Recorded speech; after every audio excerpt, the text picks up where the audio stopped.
Viewers, আসসালামু আলাইকুম। সৌন্দর্য আর পরিচ্ছন্নতা নগরী রাজশাহীতে আপনাদের স্বাগতম। আজকের পর্বে আমরা রাজশাহীর বিভিন্ন স্থান ঘুরে ঘুরে দেখব। বাংলাদেশের তৃতীয় বৃহত্তম ও কোলাহলপূর্ণ রেল স্টেশন এই রাজশাহী রেল স্টেশন।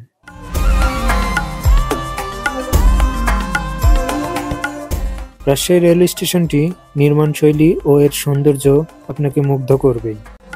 স্টেশনটি 1930 সালে চালু হলেও 2003 সালে পুনর্নির্মাণের মাধ্যমে আধুনিক রূপ দেওয়া হয়।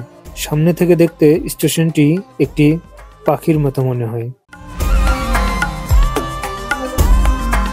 স্টেশন থেকে বেরিয়েই আমরা রাস্তার দুপাশের সৌন্দর্য উপভোগ করতে কিছুটা পথ পায়ে হাঁটা শুরু করি।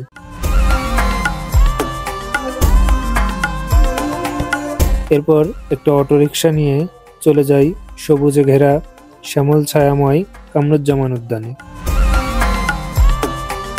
পরিকল্পিত রাস্তা আর পরিষ্কার পরিচ্ছন্ন সবুজে সুসজ্জিত রাস্তা আসলেই মনোমুগ্ধকর।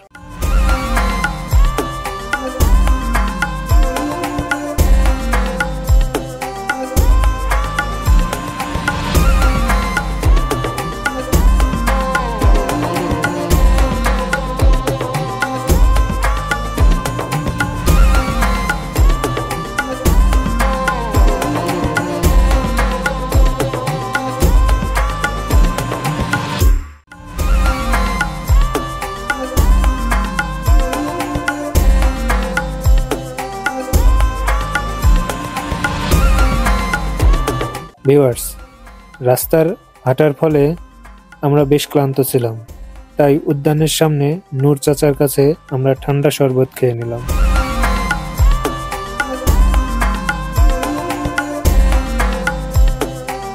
কোলাহলমুক্ত পরিবেশে পরিবার নিয়ে ঘুরতে এলে আমি নিশ্চিত দিনটি আপনার ভালোই কাটবে।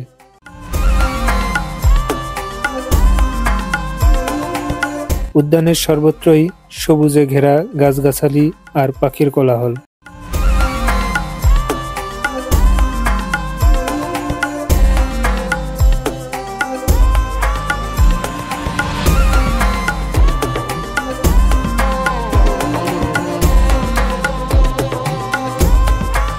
সম্পূর্ণ পার্কটি ঘোরার পর আমরা বেরিয়ে পড়ি চাঁপাইনবাবগঞ্জের সেই কালাই রুটি ও হাঁসের মাংস খাওয়ার উদ্দেশ্যে।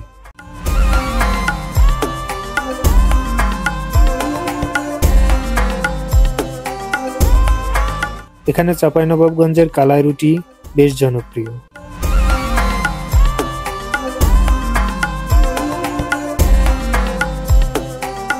রুটির সাথে সাধারণত বিভিন্ন ধরনের ভর্তা ও হাঁসের মাংস বেশি প্রচলিত।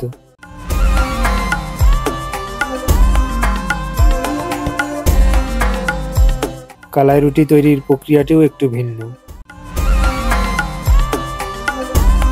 রুটিগুলি কারিগররা নিজ হাতের উপর বিশেষ কায়দায় গোল করে মাটির চুলার সাহায্যে প্রস্তুত করে থাকেন।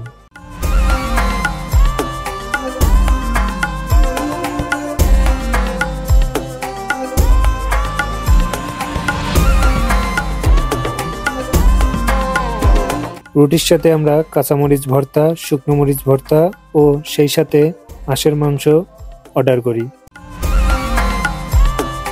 এর স্বাদ সম্পর্কে আসলেই বলে বোঝানোর মতো নয়। এটা খাওয়ার পরেই বুঝতে পারলাম চাঁপাইনবাবগঞ্জের কালাই রুটি কেন এত বিখ্যাত। খাওয়া দাওয়া শেষ করতে করতে সন্ধ্যা হয়ে যায়। রাতের রাজশাহী যেন আরো সৌন্দর্য হয়ে ওঠে। আর সেই সৌন্দর্য উপভোগ করতে করতে দেশ বাংলা BD4 এর আজকের পর্ব থেকে বিদায় নিচ্ছি আমি মিথুন মোস্তফা। আর হ্যাঁ ভিউয়ার্স, অবশ্যই চ্যানেলটি সাবস্ক্রাইব করে আমাদের পাশে থাকবেন। ধন্যবাদ। আসসালামু আলাইকুম।